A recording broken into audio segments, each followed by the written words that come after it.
Sahabat-sahabat Kristus, salam jumpa dalam acara Sabtu Sarapan Bersama Tuhan.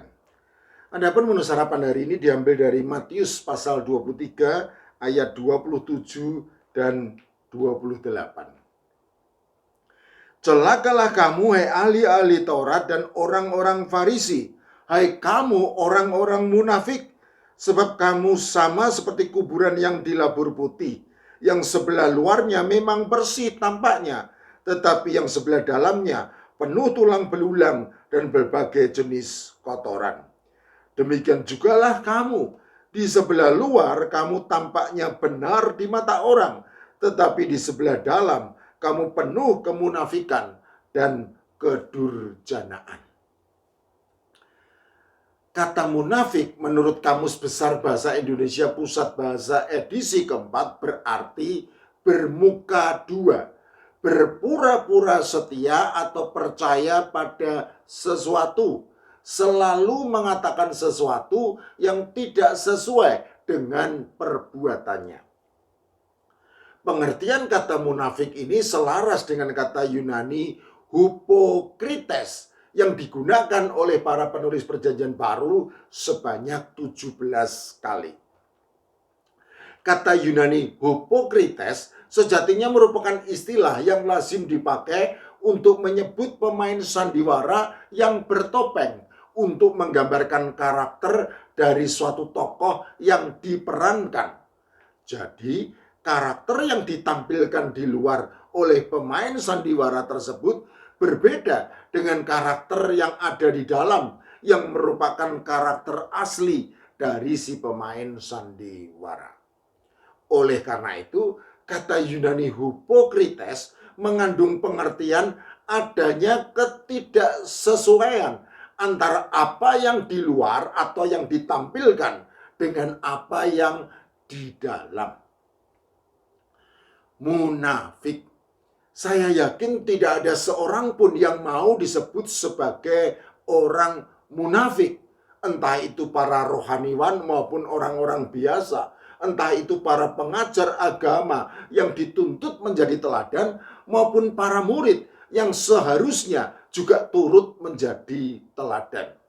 Oleh karena itu, ucapan Tuhan Yesus Kristus yang secara jelas dan tegas menyebut ahli-ahli Taurat dan orang-orang Farisi sebagai orang-orang munafik sejatinya merupakan kecaman yang sangat keras.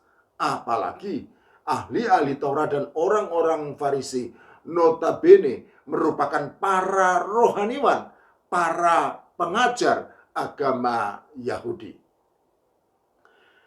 Matius dalam Injilnya secara panjang lebar mencatat kecaman Tuhan Yesus Kristus kepada ahli-ahli Taurat dan orang-orang Farisi. Matius pasal 23 ayat 1 sampai 36. Matius mengawali dengan catatan penting demikian.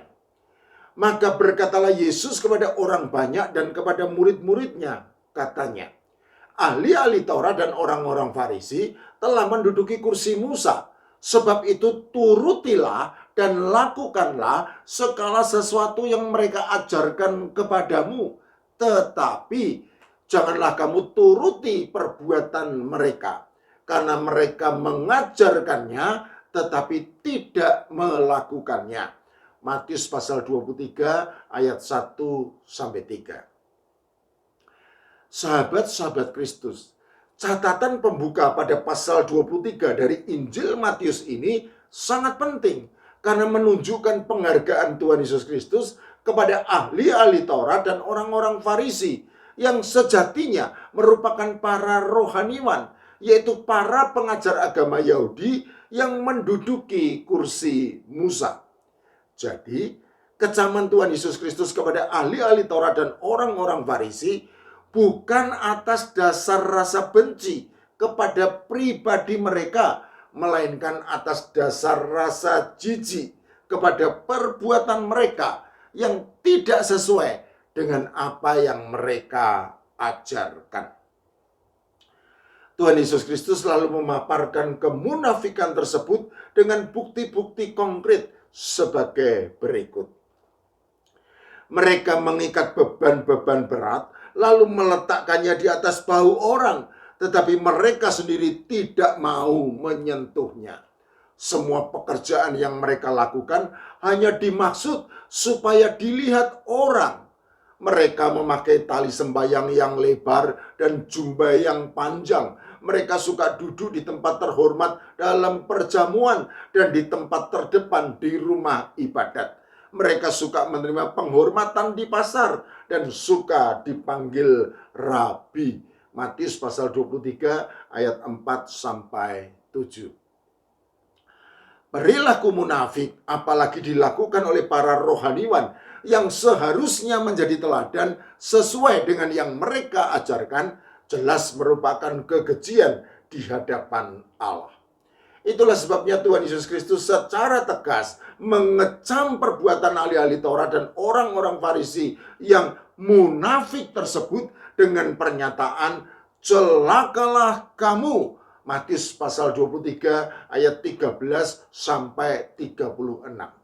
Bahkan Tuhan Yesus Kristus secara retoris juga bertanya, bagaimanakah mungkin kamu dapat meluputkan diri dari hukuman neraka? Matius pasal 23 ayat 33. Jadi jelaslah bahwa kemunafikan adalah masalah yang serius, terutama bagi para rohaniwan.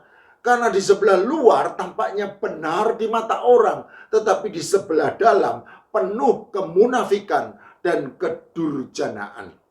Ibaratnya sebagaimana dinyatakan oleh Tuhan Yesus Kristus, orang yang munafik itu sama seperti kuburan yang dilabur putih, yang sebelah luarnya memang bersih tampaknya, tetapi yang sebelah dalamnya penuh tulang belulang dan berbagai jenis kotoran.